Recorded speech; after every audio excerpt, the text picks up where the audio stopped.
What up, what up, what up? Welcome to another episode of the GSMC Wrestling Laureate podcast, brought to you by the GSMC Sports Network. We have a great show for today. Line on up today. We have our WWE NXT review. We're going to jump right onto that right quick. I also have our AEW Dynamite preview. We're also going to jump into our third segment, which features is Bill Goldberg a good wrestler or not? We're going to, talk about some past, things that he botched, that kind of set the negative perspective of him not as an amazing wrestler. Kind of, we're gonna discuss that in stone. Fourth segment, we're gonna talk about top WWE stars that have also botched matches. Some of them ultimately cost them their push, time in the company, or their jobs. So obviously botching moves is a huge no. But also, our fifth and final segment, we're gonna lead off. We're gonna end off with my, with my wrestling, my Wednesday wrestling news roundup. So, yeah, let's go ahead and jump right on into that. But before I move on or do anything like that, I want to remind you guys to use the tips and donations link at the GSMCpodcast.net. Tell me what you like, tell me what you don't like, tell me what your thoughts are in terms of professional wrestling, potential storylines and stuff like that. Obviously, I'm open to 1,010%, any perspective, anything you guys want, give me a shout out where you're at. Tell me, what you think, I'm talking about is absolutely wrong or might be, a bit ludicrous. But hey, that's what I'm here for. Here, remember to Superman punch that like and subscribe button and follow the show always, always, always. So this puts your questions right up on top so I can see it. Ultimately, that really, really does help the show, guys. A little peace, love, and positivity here at the GSMC Sports Network. The link is at the GSMCpodcast.net, so don't be too shy to let me know how you guys feel. There are no wrong answers, so don't be afraid to just shoot a comment or whatever. All right, first we're gonna jump right on into our WWE NXT.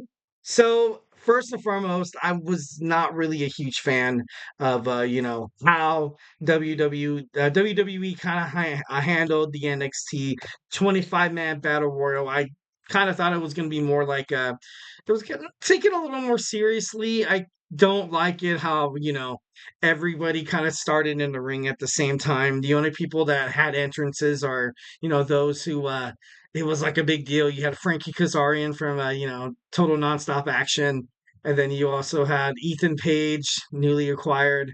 You had Javon Evans, and then you also had I believe in Joe Hendry. So definitely love that. Definitely thought that was probably one of the highlights of it. Obviously, it was out of 5 stars, I probably give it like I would say like a 2.5. But that's just my opinion. That's just my opinion. I feel like, but then again, maybe that was just me. Maybe that was me having too much having too much faith. I wanted to be surprised so much. I got my hopes up. So maybe it was my fault. Like, who knows? Like, I was anticipating like Jeff Hardy, Matt Hardy coming out of nowhere, Nick Nemeth and Ryan Nemeth. Like, all of a sudden, Mustafa Ali pops up. And then, oh my God, it's a Moose from the system. Yeah, I don't know. I also kind of thought Ricochet might have like I feel like if he wasn't destroyed by Braun Breaker, I feel like maybe he would have had a chance to like you know, be a part of this whole like shocking kind of value.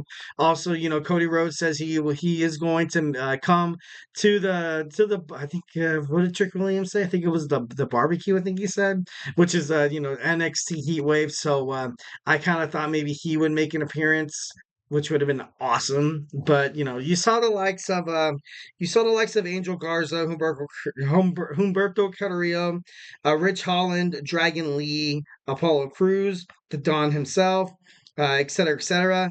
It was kind of crazy because like right off the bat, you saw Kazarian eliminate Joe Henry, which sucked because I wanted Joe Henry to win. And I don't know, it just kind of sucked how everybody started at the same time. Obviously, Ethan Page was kind of taken out in early in the match. I kind of knew that was going to happen. Um, and then you had Javon Evans. Javon Evans, when the 20-year-old, kid from NXT. Totally impressive. He's a totally impressive guy, but honestly, I would have rather had, more of a, more like a heel versus like babyface kind of thing. Of course, it is still kind of young. Maybe Javon Evans gets injured. Obviously, he was attacked. You see him like with his ribs, bandaged up. So it could be possible maybe Ethan Page takes him out. He won that match, where we're gonna get into it later on. So I don't know. It'd be kind of. I would rather have a rematch between Paige and Trick Williams, before Evans and Trick Williams match. But I just feel like that's a little too early, a little premature. So obviously that's my opinion. Let me know how you feel in the comments section. Um, so then Chase U finally accepts Ridge Holland. It's been forever. And Thea Hale, along with Duke Hudson. No, it might be. No, I think it is Duke. I think it is Duke Hudson. No, the other guy. No, I get those two confused all the time. They finally accepted Ridge Holland. Finally, I feel like this was ultimately the right move. I was kind of thinking of the benefits of Rich Holland, kind of screwing over Chase U. I really honestly wouldn't know in terms of WWE creative how that would kind of stir the pot, how that would get viewers, and just how that would interest the WWE universe. So far, I feel like what they're doing right now is really really good, and happy to see Ridge wind up at Chase U. Then we see the triple threat women's tag match. You saw Roxanne Perez teaming up with Lola Vice against Last Legend and Miss Jackson, and then of course you saw Jasmine Nix and also JC Jane. So just this match was entertaining, but you kind of ultimately knew what was going to happen at the end. Obviously, you see JC Jane's new gift presented to her by Cody Rhodes. She's taking it a little too seriously. I feel like she's having that obsession with that face mask, which could be cool. With the kind of angle could be cool. Maybe she's getting Cody Rhodes powers or something like that. Maybe, but I don't know. The match was decent.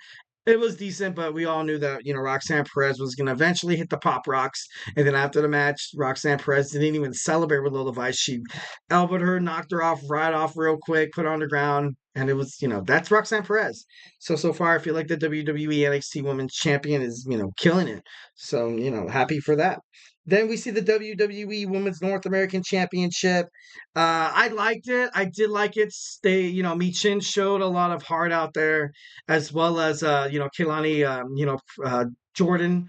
But this Jaida Parker, of course, gets involved, and I kind of hated that because from the get go, Jordan was saying how she wanted to like kind of put prestige on the title, and if you have somebody kind of interfere and kind of mess with it, I feel like ultimately that kind of sets you back.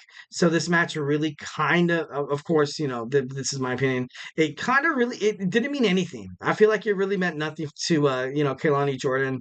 I felt like for her in her first title defense, probably should have won cleanly, especially against Michin. Michin is kind of like she's a mid carder. Very unpredictable, no doubt that whenever she's in a match, you kind of anticipate the other side winning, but she did good. And, in terms of like showcasing her skills, in terms of what to expect from a champion, or how she's going to kind of dictate matches and stuff like that. She was a little sporadic at first, I gotta admit. Like watching the match, I was like, oh, a little nasty. But I feel like overall with the veteranship of with Michin, and then she knew Kelani Jordan was she's trying to kind of get up from the stacks and kind of prove her name for herself. Obviously, after the ladder match at WWE NXT Battleground, I saw Michin kind of clapping her hands for Kelani Jordan. So I feel like she's behind her 110%. Obviously, you kind of have Jaida Parker and Michin wanting to battle it out once again.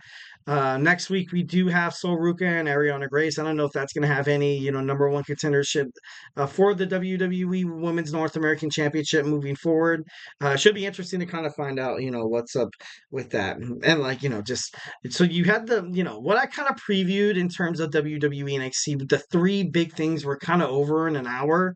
So I was kind of, the moment that kind of happened, I was kind of looking at my screen. I was like, okay, like what else is going to happen? What else is going to happen? Next, we saw Obafemi address the WWE NXT universe. Of course, you saw Wes Lee come out. Absolutely hated it. I don't think Wes Lee deserves even a shred of a chance at the WWE NXT North American Championship. I feel like he had his chance. He blew it. And the only crazy thing, you saw Brooks Jensen getting tackled down by security guards. I was watching it and I had to press pause. I was like, "What the hell's going on back there? Like, what's?" And then you could see the two wrestlers like kind of like trying to get to it. I guess this is all part of a storyline. And then you also saw in a promotion with Eddie Thorpe, you saw like a cop car and you saw them bringing Jensen behind. So it's very possible that it could possibly be part of the storyline, because I know I feel like ever since the whole Enzo Amore kind of thing happened in wrestling, where he would show up in random WWE events, live events, and then he would like try to make his way out to the ring and he would just be protesting inside the stands with the fans and stuff like that. So I don't think it's to that much the amplification. Like, I don't think it's that bad, but I was kind of I was kind of fooled. I was kind of fooled. I was like, you know what, like this looks kind of real. So you have Brooke Jensen kind of hanging in the background. What's going to happen with him, I'm not too sure. But ultimately, you see Oba Femi accept a challenge by Wes Lee. This is Wes Lee's last chance. If he doesn't beat Oba Femi, he will never ever challenge for the WWE NXT North American Championship, as long as Femi holds the crown. So glad we're gonna figure out what's what. I don't know what would happen, what's going to happen at Heatwave. It could be, something completely crazy, but, moving on from this, we also saw Hank and Tank want to, they want the new Cats Republic, Tyler Bates and, Pete Dunne. And then you saw Fallon Henry defeat Carly Bright. Chase University defeated with Duke Hudson, and Andre Chase defeated the OC. And in the main event, you saw Ethan Page defeat Javon Evans. We kind of knew what was going to happen, but then after the match, you saw Sean Spears and Ethan Page attack Trick, but of course Javon Evans kind of came to his aid there. So yeah. It was a good NXT. I gotta be honest. It was, pretty darn good. Well, guys, do not go anywhere. We're gonna jump into a different spaceship here in terms of wrestling promotions. We're gonna jump into the spaceship that is All Elite Wrestling. We're gonna preview Dynamite happening right before your very eyes on TNT, TBS. Obviously, right now it's like 8:23, so it's airing right now. Can't wait to see it. Can't wait. Hey, stay tuned.